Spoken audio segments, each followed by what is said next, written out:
I'm very proud to talk about Riches because it is a very ambitious, challenging and rather successful project. We are happy about the results so far.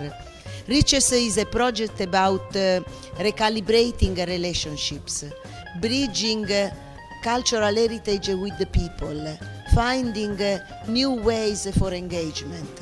And these are big challenges in a moment where our societies are affected and are facing major changes.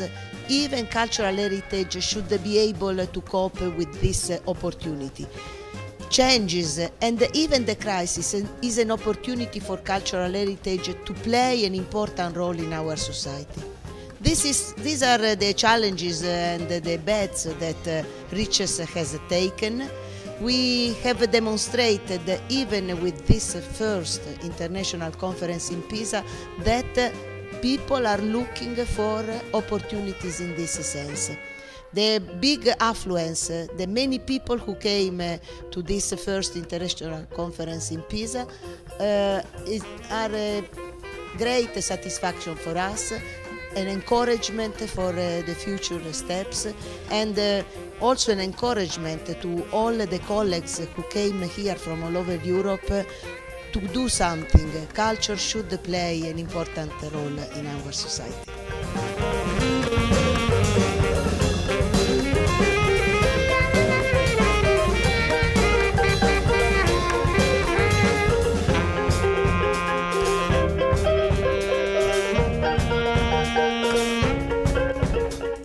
Il Ministero dello Sviluppo Economico, che ha una varietà molto estesa di compiti, ma tra questi compiti sicuramente non è da sottovalutare la cultura e il patrimonio culturale europeo, che è l'oggetto di questa importante e molto interessante conferenza che si tiene a Pisa, che poi è uno dei centri culturali anche dell'Europa e anche a livello mondiale.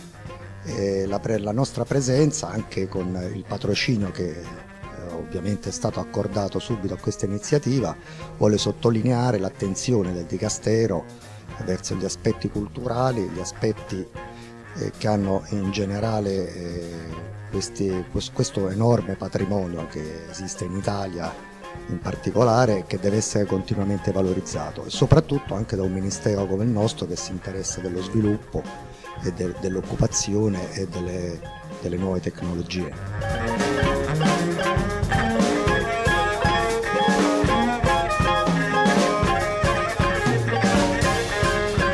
I'm delighted to be able to speak to you from the conference. We are at the moment we are halfway through the first Riches International Conference here in Pisa, in the delightful setting, historic setting of the Museum of Graphics.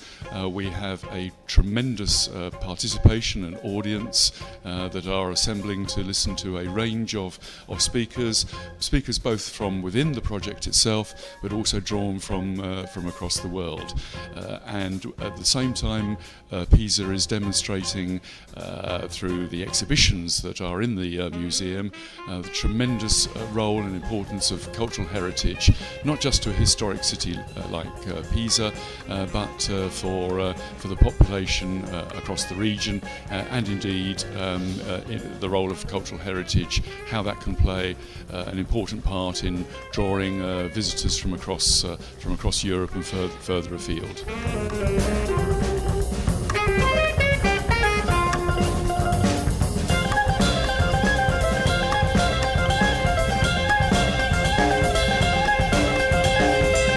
Ricalibrare le relazioni culturali, ricalibrare le relazioni per quanto riguarda le sinergie, le contaminazioni, le relazioni appunto fra istituzioni, fondazioni, cittadine e cittadini nel rilancio, nella fruizione, nella salvaguardia del patrimonio artistico, del patrimonio monumentale, dei beni culturali, fare rete, fare sistema, temi importanti di questa 2 giorni pisana, di questo convegno internazionale di notevole spessore, perché ha portato qui proprio a Pisa tantissime professionalità, tantissimi esperti, tantissime intelligenze, imprenditorialità e persone che si sono confrontate proprio sulle tematiche che prima dicevo.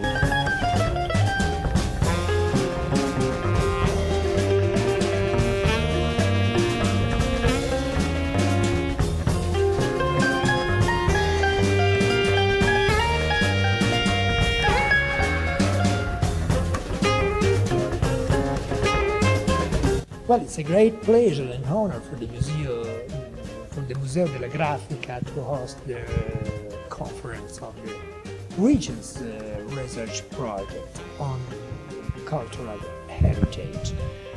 Great pleasure because the recalibrating relations is a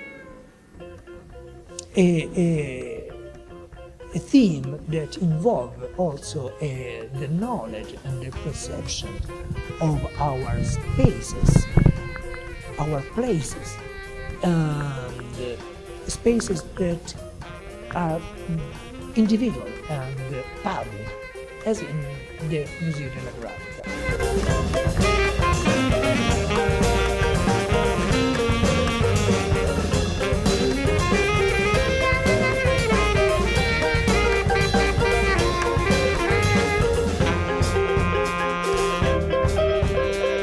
I have to say the future of digital art is unknown because we have very huge space to work with it. We must try, we must explore.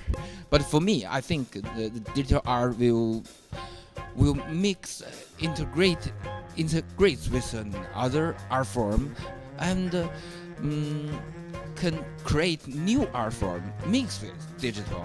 But digital will be not a completely digital art. It's just an element. We use this element to extend our space to create.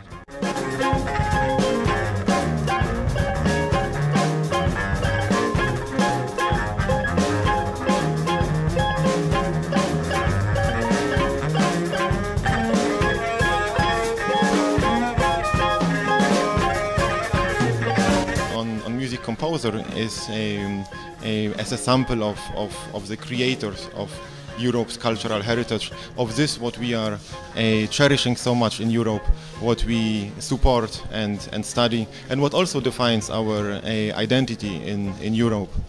The focus will be on a geographic angle. So in my research, throughout a couple of projects, I have discovered a very high intensity of clustering patterns.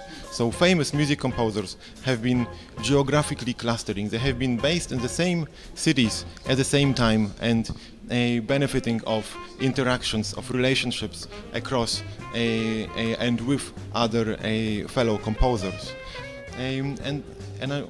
What I'm trying then to estimate are the benefits, the consequences of these interactions which are taking place in the geographic clusters. 50% increase in the productivity, a very significant boost in the productivity.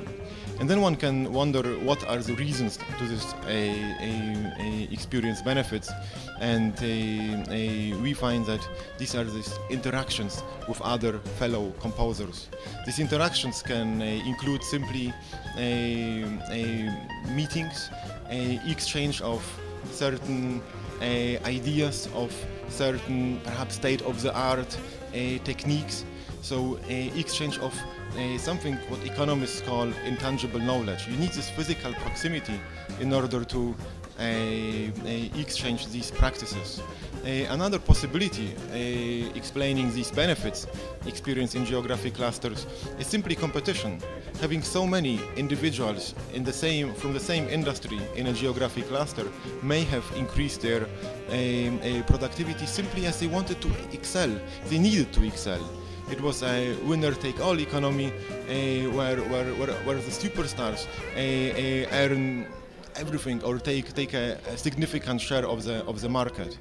And then there is a third theory, which goes back to the diversity story. The idea is that in geographic clusters such as Vienna, London, Paris, not only music composers have been located, but also other visual artists, writers, other creators.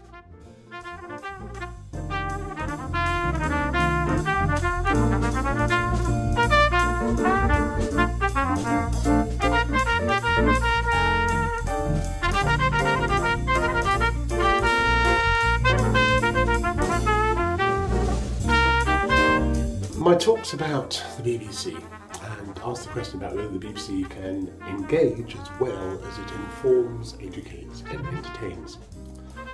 Now that this material is being digitised for rebroadcast and online distribution and preservation, new forms of access are becoming possible outside these traditional broadcast frameworks, and part of the Riches project is to encourage organisations like the BBC to ask these important questions about the decentering of culture and cultural heritage, about the move away from institutional structures towards the individual. Fundamentally, as the BBC, we know how to be a broadcaster, we know how to be a programme maker, and although the challenges are enormous, we are facing them. We're building online technologies to match our broadcasting capabilities, and even though progress is slow and sometimes tortuous, we are getting there. The question is, can we make access to the BBC's rich collections easier?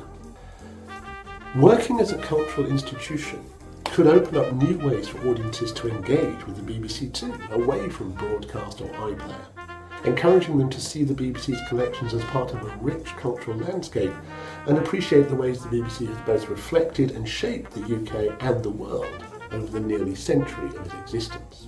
The challenge for the BBC, the challenge for any broadcaster, is to accept that, to fully accept that, and to frame a world in which we can still be relevant, can still engage audiences, and can still deliver our public purposes, in the case of public broadcasters. We didn't invent the internet, but we understand it, and we can use it for our own purposes. So far, the BBC and other broadcasters have by and large chosen to follow, to adopt online technologies developed by others, and try to make our purposes fit their affordances. Now perhaps it's time to lead. Now perhaps it's time to work with partners to help citizens fully engage with their cultural heritage online.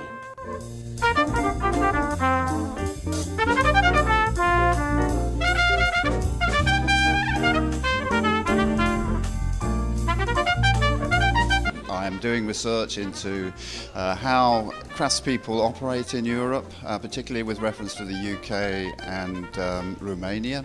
And I'm looking at new opportunities for craftspeople to get involved in contemporary industry, particularly through digital technology.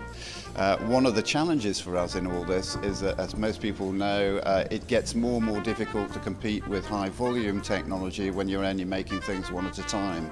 But again, we're looking at digital technologies in relation to production, for example with 3D printing and so on, where you can actually combine handmaking with a controllable volume of production and actually be more cost effective as a craftsperson in terms of how you produce your work.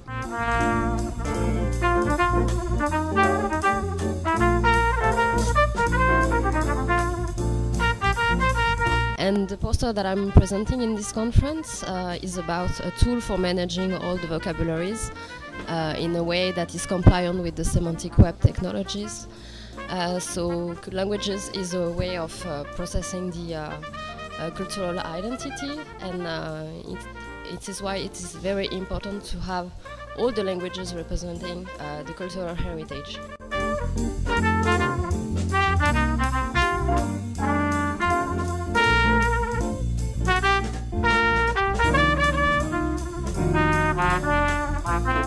VAC Society does a lot of projects which are called social innovation, and in healthcare, in education, but also in the domain of heritage.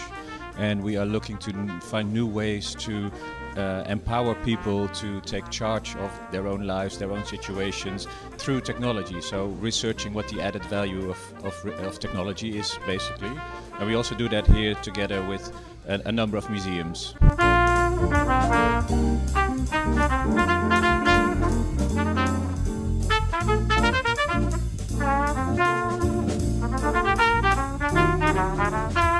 Riches. I'm researcher at Bach Society, researcher in residence, to study the method they apply, co-creation method, in combination with design thinking, which is a method whereby you use diversity as a power to get multiple perspectives on a challenge that needs a solution. In this case, it's recalibrating cultural heritage institutions with young visitors, potential young visitors. And we chose ethnographic museums and built up the participants for the research as diverse as possible, a group we could, to have as many perspectives on the issue at stake.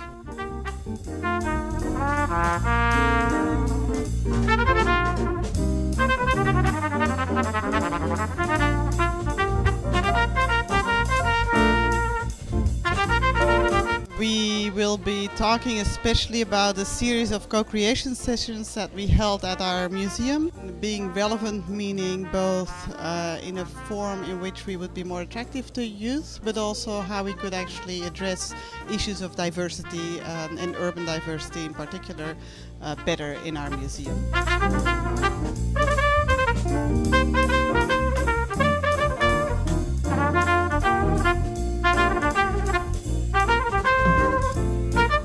And we were asked to think about the 21st century museum and how to include a young audience in a better way. I've actually come here on behalf of Monash University to investigate areas of research and also teaching. And by attending the Riches conference the last 2 days has provided me with some incredible insights which hopefully will be able to integrate into the teaching and learning and have a positive outcome for the students, who can then go out and impact the world by sharing culture through new means and engaging people and having people really understand and appreciate how important cultural heritage is.